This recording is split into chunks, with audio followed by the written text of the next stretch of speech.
What does everybody want from you? Stay tuned. So let's talk about these people who have sent messages. I think I'll start with the lady that was asking if, okay, our uncle molested her at age 13, and she wants to know if she's still a virgin at 18. Well, if there was a penetration, when it happened, I'm sorry, it's, well, it's gone. But I mean, you don't have to worry your head about that.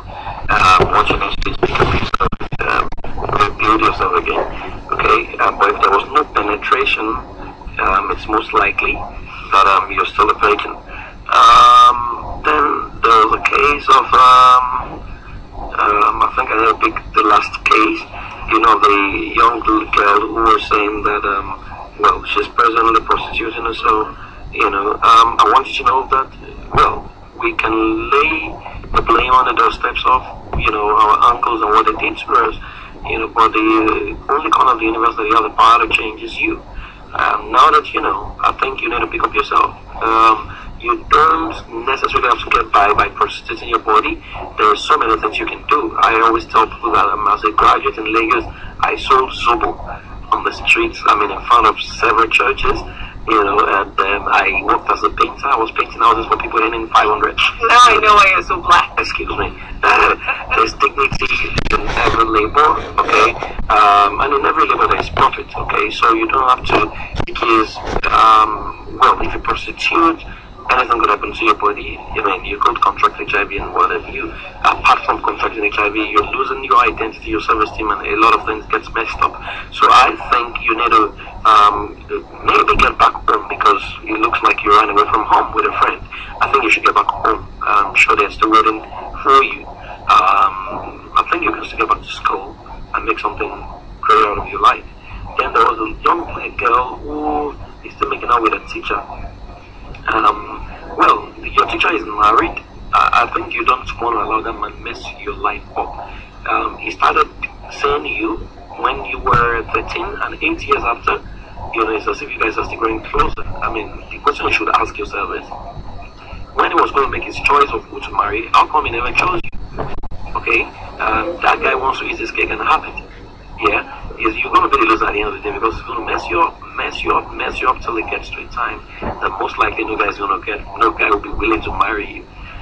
So I think you need to detach, and I'm sure it's going to be hard, but if you call me up after the show, I might be able to help you and teach you the other things you need to do. I think you need a bit of love and mentorship. I might refer you to anyone to mentor you, okay? But you can continue this way, because what you're doing, you're sowing a seed.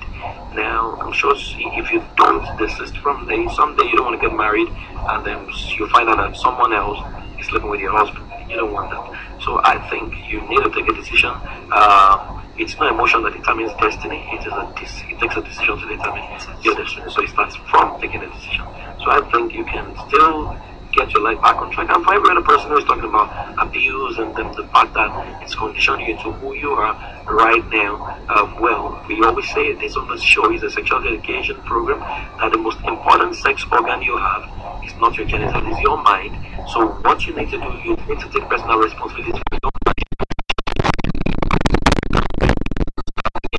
Nothing that you can do without addiction, sex addiction. Nobody was born having sex. Okay, you weren't born with a problem. The problem came on you, and you can get yourself out of the problem. Okay, you need accountability. We'll be willing to provide accountability, and that's why you need to stay glued to the show and get the numbers down. And the good thing is you can also send a BB voice message now after the show as well, so that you can get help with proper counseling. I think that will be all. Okay. We'll let you have a BBPN, that's the Blackberry P, at the end of the show. We'll also let you have a number that you can text to or call anytime outside the studio before Monday next week. Meanwhile, there are two numbers you can call while we're in the studio to speak with us, and I saw the phone buzzing a while ago, but just hold on. In another, say, 20 minutes, we'll have the line open, so stay with us. I'll really love you to do that. So stay with us. Port of Gold is coming up next with Akan for a short while before we move straight into class. You are listening to Let's Talk About Sex on 102.3 till 11. Okay.